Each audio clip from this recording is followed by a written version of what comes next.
Hello मेरे दोस्तों, anime की इस दुनिया में आपका स्वागत है। आज से मैं इस चैनल पर आपके लिए एनिमे एक्सप्लेन करूंगा। इससे पहले भी और क्रिएटर्स ने आपके लिए एनिमे एक्सप्लेन किया है, पर मैं आपको हर एक सीन अच्छे से एक्सप्लेन करके दिखाऊंगा। और हम शुरुआत करने वाले हैं एक कमाल के नए एनिमे से, जिसका नाम है सोलो लेवलिंग। तो चलिए वीडियो को शुरू करते हैं बिना किसी देरी के। एपिसोड नंबर 1 में हमें अपने मेन कैरेक्टर से इंट्रोड्यूस कराया जाता है।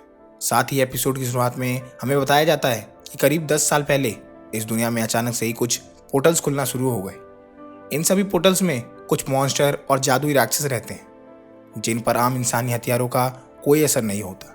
सिर्फ वही लोग इनसे लड़ सकते हैं जिनकी जादुई शक्ति जाग गई हो। ऐसे लोगों को हंटर्स कहा जाता है।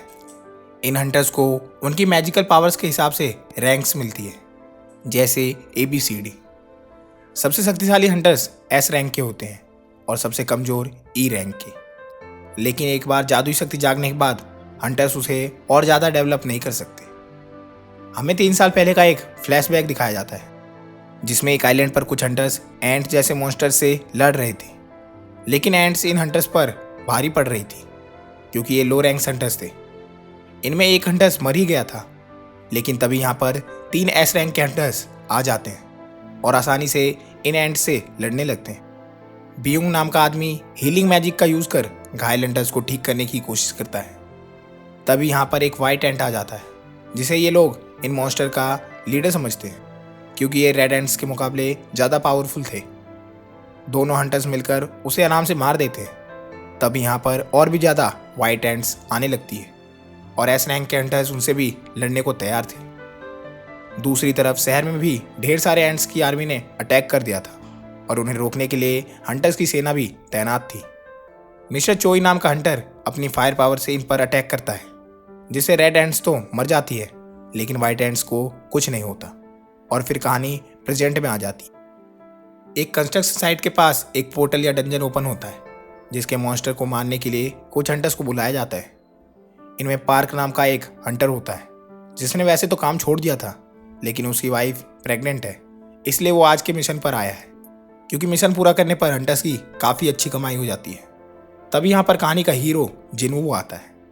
सभी लोग जिनवू को अच्छे से ग्रेड कर रहे होते हैं। तभी पार्क पूछता है कि ये लड़का कौन है और क्या ये बहुत पावरफुल है जो सब लोग इसे देखकर खुश है। जिस पर किम नाम का हंटर बताता है कि बात असल में बिल्कुल अपोजिट है। जिनवू को दुनिया का सबसे कमज़ोर हंटर माना जाता है। ये तो एक E रैंक के डंजन में भी घायल होकर हॉस्पिटल में भर्ती हो गया था। जिनवू सबसे कमज़ोर हंटर है, तो अगर इसे इस मिशन पर बुलाया गया है तो ये मिशन बहुत आसान होगा। इसलिए सब जिनवू को देखकर खुश थे और जिनवू ने ये सारी बातें सुन ली थी, लेकिन वो भी जानता था कि ये सब सच है। जिनवू को यहाँ जूही नाम की एक हंटर मिलती है, जिसके साथ वो पहले भी मिशंस पर जा चुका है। जूही एक हीलर है और वो सच में जिनवू की केयर करती है। जिनवू उसे बताता है कि पिछले E रैंक मिशन में वो अकेला बुरी तरह घायल हो गया था और उनकी टीम में कोई हीलर भी नहीं था, क्योंकि उसके अलावा बाकी सब हाई रैंक हंटर्स थे, तो उन्हें हीलर की ज़रूरत ही नहीं थी। जो सुन जूही को बुरा लगता है। इसके बाद डंजन में जाने का समय हो जाता है। सॉन्ग नाम का हंटर खुद को इस मिशन का कैप्टन बताता है, क्योंकि यहाँ मौजूद सभी लोगों में वो सबसे हाई रैंक का है। इसके बाद सभी एक एक कर पोर्टल के अंदर जाने लगते हैं। जिनवू अपना हथियार निकालता है, जो कि एक छोटा सा चाकू था। जिनवू काफ़ी गरीब है, तो वो इससे महंगा हथियार नहीं खरीद सकता। इसके बाद जिनवू भी पोर्टल में एंटर करता है। दूसरी तरफ हम हंटर एसोसिएशन के प्रेसिडेंट गो को देखते हैं, जो कि गवर्नमेंट के साथ एक मीटिंग करके आया था। गवर्नमेंट चाहती थी कि डंजन से मिलने वाले क्रिस्टल उन्हें दे दिए जाए। असल में उन मॉन्स्टर को मारने पर कुछ क्रिस्टल मिलते हैं, जिन्हें मैजिक जेम्स कहा जाता है, और हंटर्स इनको ही बेचकर पैसे कमाते हैं।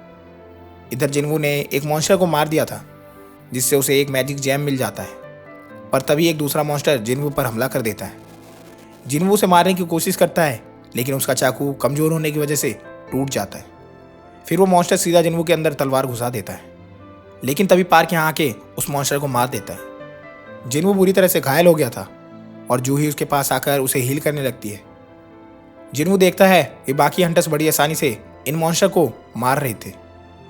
अब हाई रैंक मॉन्स्टर को मारने से और भी ज़्यादा कीमती जेम्स मिलते हैं, जिनसे ये लोग और पावरफुल हथियार बनाते हैं, ताकि और भी ताकतवर मॉन्स्टर को मारा जा सके। हालांकि डंजन में खुदाई करने से माना क्रिस्टल भी मिलते हैं, लेकिन वो मैजिक जेम्स जितने पावरफुल नहीं होते।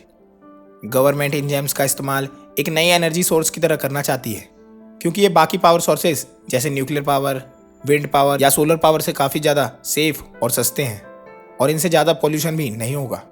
अभी गवर्नमेंट इसी पे रिसर्च करने में लगी है कि वो माना क्रिस्टल और मैजिक जेम्स का यूज़ कर इलेक्ट्रिसिटी कैसे जनरेट करें। इधर डंजन के अंदर हंटर्स ने सभी मॉन्स्टर को मार दिया था और उनका मिशन पूरा हो गया था, लेकिन उन्हें यहाँ पर ज़्यादा जेम्स या माना क्रिस्टल नहीं मिले थे जिनसे इनकी ज़्यादा कमाई नहीं होगी। जिन्हों के पास तो बस एक ई रैंक जेम था जो कि बहुत सस्ता है। जूही जिन्हों से पूछती है कि वो आखिर हंटर बना ही क्यों, क्योंकि इस तरह तो वो जल्दी किसी दिन मारा जाएगा। तभी इन लोगों को यहाँ पर एक सुरंग दिखाई देती है, यानी कि इस डंजन के अंदर भी एक डंजन है, जो कि काफ़ी अजीब बात थी। कैप्टन बताता है कि उन्हें इसके बारे में हंटर एसोसिएशन को बता देना चाहिए, लेकिन बाकी हंटर्स कहते हैं कि उन्हें इस सुरंग में जाके बाकी मॉन्स्टर को भी मारना चाहिए, जिससे इन्हें और ज़्यादा जेम्स मिल सके। और वैसे भी ये डी रैंक का डंजन होगा तो उन्हें डरने की ज़रूरत नहीं है। अब कैप्टन सभी से वोट लेता है कि उन्हें अंदर जाना चाहिए या नहीं। आधे लोग इसके लिए हाँ करते हैं, जिससे वोट टाई हो जाता है। अब सिर्फ जिन्वू का वोट ही बचा था। जिन्वू के फादर लापता थे और उसकी फैमिली में कमाने वाला वो अकेला है। उसकी माँ हमेशा बीमार रहती है और उसकी बहन को कॉलेज जाना है। इन सब चीज़ों के लिए ही जिन्वू इतना जानलेवा काम करता है और वो भी सुरंग में जाने के लिए हाँ कर देता है। हंटर्स एसोसिएशन में भर्ती होने के लिए पहले इन्हें एक टेस्ट देना होता है, जिससे इनकी मैजिकल पावर्स के बारे में पता चलता है, और फिर उसी के हिसाब से इन हंटर्स को रैंक दी जाती है। फिर अलग अलग कंपनीज इन हंटर्स को हायर करती है। इन कंपनीज को गिल्ड कहा जाता है। मिस्टर चोई भी हंटर्स गिल्ड का मास्टर है और वो अपने आदमी से कहता है कि टैलेंट देखकर ही वो हंटर्स को हायर करें, चाहे उनका एज या जेंडर कुछ भी हो। उनके गिल्ड में चाहिन नाम की एक हंटर बहुत ही ज़्यादा टैलेंटेड है। इसके बाद हम देखते हैं कि दो चोर एक लड़की का पर्स चुरा कर भाग रहे थे।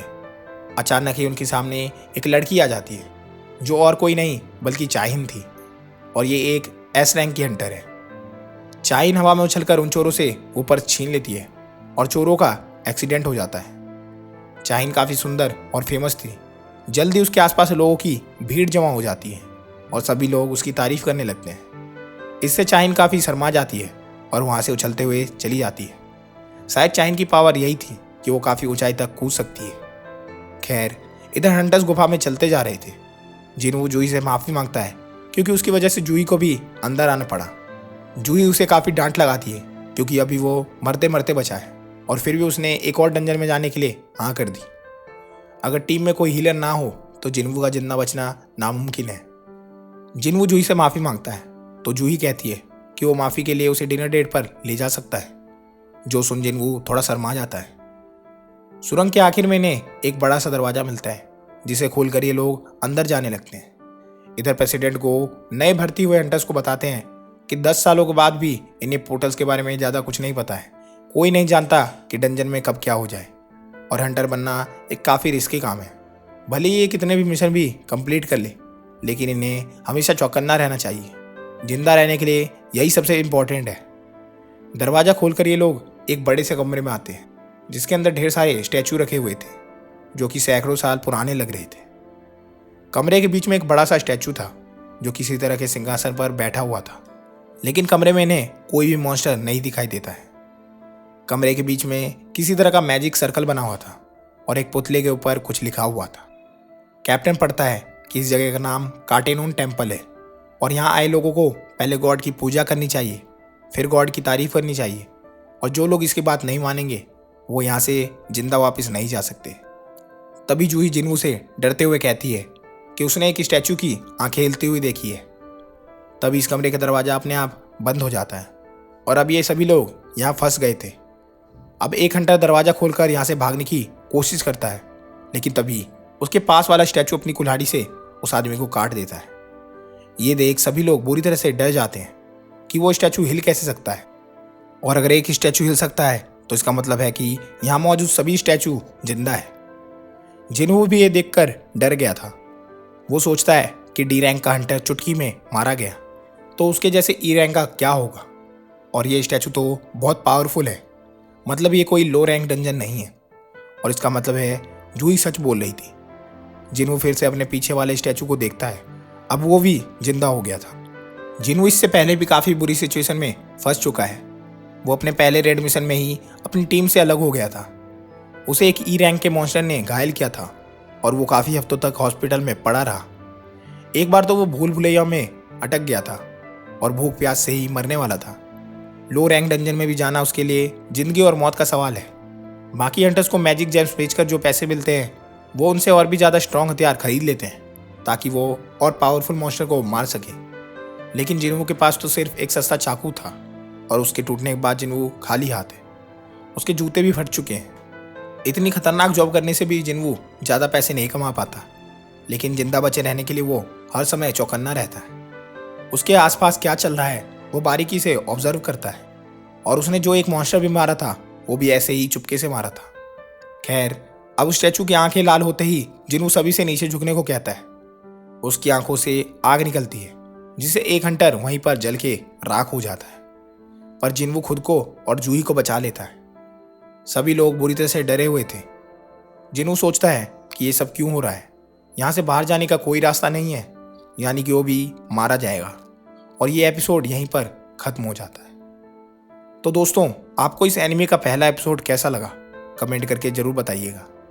सोलो लेवलिंग के पहले एपिसोड में हमें इस वर्ल्ड से इंट्रोड्यूस किया गया है और दूसरे एपिसोड में जरूर जिन्हू के साथ कुछ ऐसा होगा जिससे वो बहुत ही ज़्यादा ओवर पावर कैरेक्टर बन जाएगा। खैर, वीडियो पसंद आया हो तो इसे लाइक करें और अगला एपिसोड देखने के लिए चैनल को सब्सक्राइब जरूर करें। मैं आपके लिए अगला एपिसोड जल्द लाऊंगा। धन्यवाद।